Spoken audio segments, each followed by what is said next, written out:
আপনি কি কখনো ভেবেছেন যে স্বয়ং আল্লাহর রসুলের উপরও জাদু করা হয়েছিল? হ্যাঁ, আপনি ঠিকই শুনেছেন। ইসলামের ইতিহাসে এমন একটি ঘটনা ঘটেছিল যা অনেকেই জানেন না। এমন এক অন্ধকার ষড়যন্ত্র যেখানে এক ইহুদি জাদুকর চেষ্টা করেছিল রসূলুল্লাহ সাল্লাল্লাহু আলাইহি ওয়াসাল্লামকে ধ্বংস করতে। 6 মাস ধরে তিনি ভুগেছিলেন এক অদ্ভুত অসুস্থতায়। কিন্তু শেষ পর্যন্ত কি হয়েছিল? আল্লাহ কিভাবে তার প্রিয় রসূলকে রক্ষা করলেন, আর সেই রহস্যময় দুটি সূরা কিভাবে নাজিল হলো যা আজও আমাদের সকল অনিষ্ট থেকে রক্ষা করে? আজকের এই পুরো ভিডিওতে আমরা জানব সেই পুরো ঘটনা শুরু থেকে শেষ পর্যন্ত। মদিনার আকাশে সোনালী সূর্য যখন পশ্চিম দিগন্তে ঢলে পড়ত, তখন মসজিদে নববীর মিনার থেকে ভেসে আসত আজানের সুমধুর ধ্বনি।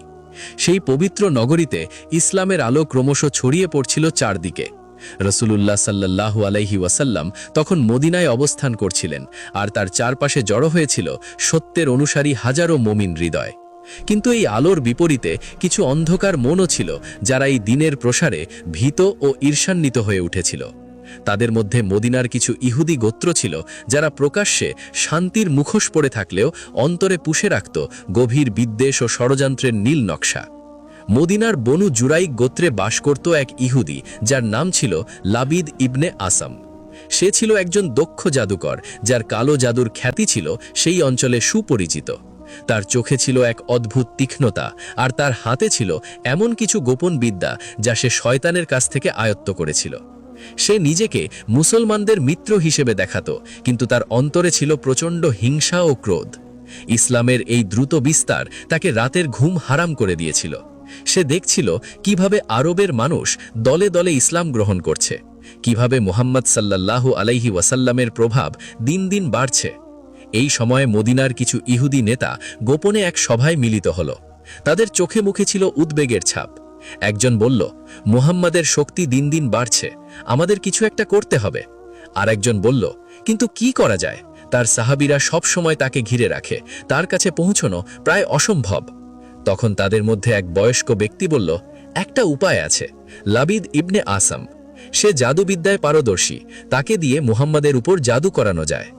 এই প্রস্তাব সকলের কাছে গ্রহণযোগ্য মনে হলো।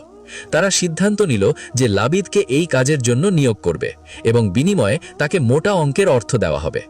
কিছুদিন পর তারা লাবিদের সাথে গোপনে দেখা করল।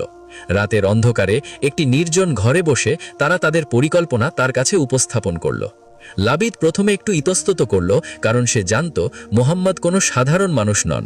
কিন্তু যখন তারা তার সামনে স্বর্ণমুদ্রার থলে রাখল, তখন তার লোভী চোখ চকচক করে উঠল। সে রাজি হয়ে গেল।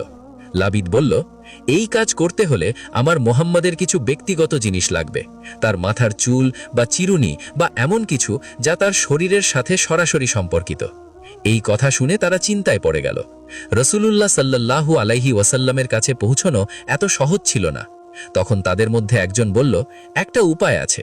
রসূলের ঘরে একজন ইহুদি বালক কাজ করে, সে হয়তো এই জিনিস সংগ্রহ করতে পারবে। সেই বালকটি ছিল অত্যন্ত ধূর্ত এবং চতুর। তাকে এই কাজের জন্য প্রলুব্ধ করা হলো। তাকে বলা হলো যে এটা করলে সে প্রচুর অর্থ পাবে। বালকটি রাজি হয়ে গেল। এরপর সে সুযোগের অপেক্ষায় থাকল। একদিন যখন রসূলুল্লাহ সাল্লাল্লাহু আলাইহি ওয়াসাল্লাম মসজিদে নামাজ পড়াতে গেলেন, তখন সেই বালক গোপনে তার চিরুনি থেকে কিছু চুল সংগ্রহ করল। সেই চুলের সাথে ছিল চিরুনির কিছু দাঁত যা ভেঙে গিয়েছিল।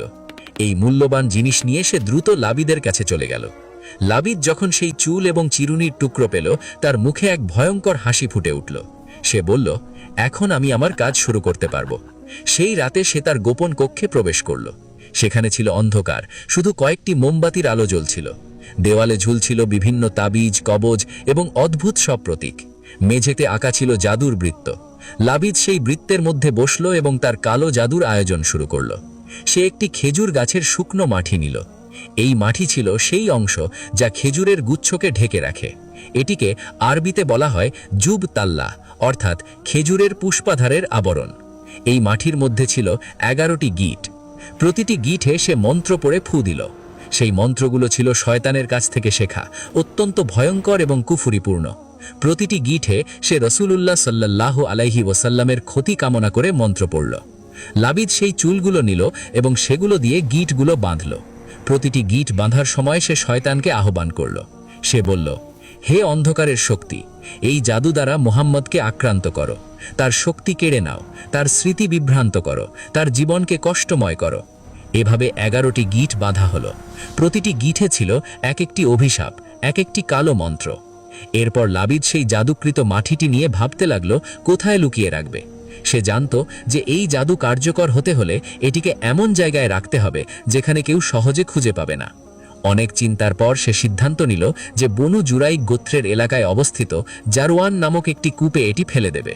এই কূপটি ছিল অনেক পুরনো এবং প্রায় পরিত্যক্ত। এর পানি ছিল গাঢ় এবং ময়লা, মেহেদির পানির মতো লালচে রঙের। কূপের তলায় ছিল জমাট বাঁধা পলি এবং নোংরা আবর্জনা। লাবিদ গভীর রাতে সেই কূপের কাছে গেল এবং একটি বড় পাথরের নিচে সেই জাদুকৃত মাটিটি লুকিয়ে রাখল।